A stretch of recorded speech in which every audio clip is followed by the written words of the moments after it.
I just wanted to say that the Mexico City Bureau has a long and illustrious history in the Wall Street Journal. Long before I went to work there, I did open the U.S.-Mexico Border Bureau in San Diego, where I covered many of these things. The give and take of the Q&A after the presentations are always the best part of these panels, so I'm going to yield my comments, yield my time to have more time for that at the end.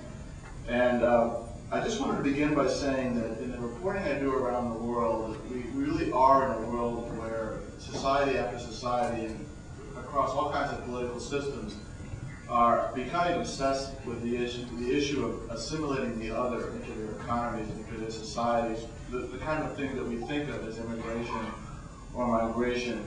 And in the last few years, I've been thinking a lot about what an academic I know at UC Davis, Philip Martin, has talked about. He said that the big difference between how America deals with immigration and how the rest of the world deals with immigration really comes down to the struggle between rights and numbers. That the U.S. has always been a country that assimilates very well, probably the best record of any country on earth for assimilating newcomers. I mean, Canada, I think, could make that same claim, possibly, but not quite Australia. But for the most part, the U.S. is the world champion in creating an open society where people, with all the conflict and tension and friction between societies, tends to create an American that people recognize will look different from another American, but will be just as American. And it's a sense that we offer rights without conditions. It's unlimited. If you're an American, you have absolutely the full participation in the society. And because rights are so lavish and because assimilation is so complete, the struggle here is on immigration issues that I try to think about what makes the U.S. different. And my conclusion is becoming that now that we're in a dangerous time in America, where people are becoming much more hostile than at any time in my lifetime, not more so than any time in U.S. history, but the most hostile that I can recall to newcomers, the U.S. is in danger of missing something that I think is very important, which is the way migration is labor's response to globalism. The way capitalism goes freely around the world now, labor has begun to do this and become very sophisticated in the way that it's no longer a barrier to people entering and marketing their skills and arbitraging their skills to the best economy for them. And I'm finding that the rest of the world is getting very good at dealing with this and taking this opportunity and opening ways to bring in the best talent. As Laura's mentioned before, my experience in Alberta this year, seeing how Canada, which is desperate for oil field talent, has actually become a haven. It's almost like what happened with the German nuclear physicists who came to Princeton during the 1930s. The ability with which Canada has captured the cream of PDVSA, this is the largest corporation in Latin America, it's the state oil company of Venezuela.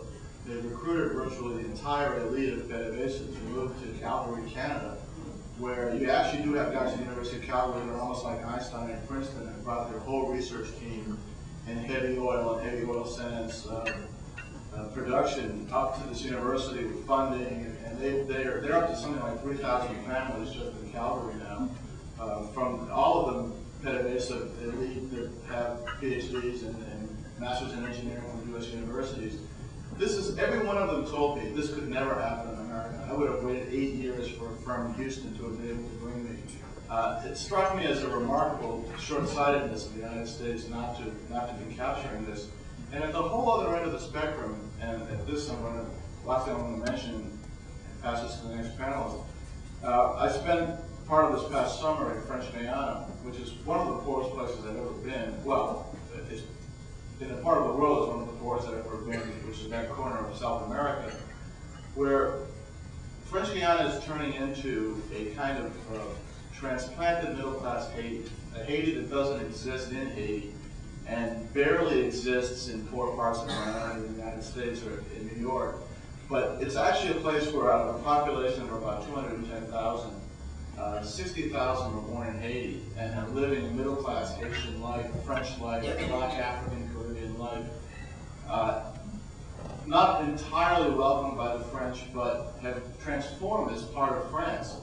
Their labor and their ambition and the upward mobility of their income through a generation has really had a huge effect on that corner of France. And in many ways, the Haitians are the development tool that have created a prosperous French Guyana that I think in the next few decades you'll see a lot of elderly French retiring there, and it's going to look like Scottsdale, Arizona or Miami for France. And largely because of this transplanted third world, lumpen, uneducated Haitian population that was allowed to come in there and start to rise in an open economy. And for the U.S. to miss out on that, and to miss out on this opportunity strikes me as pretty frightening. And I think on that note, maybe we'll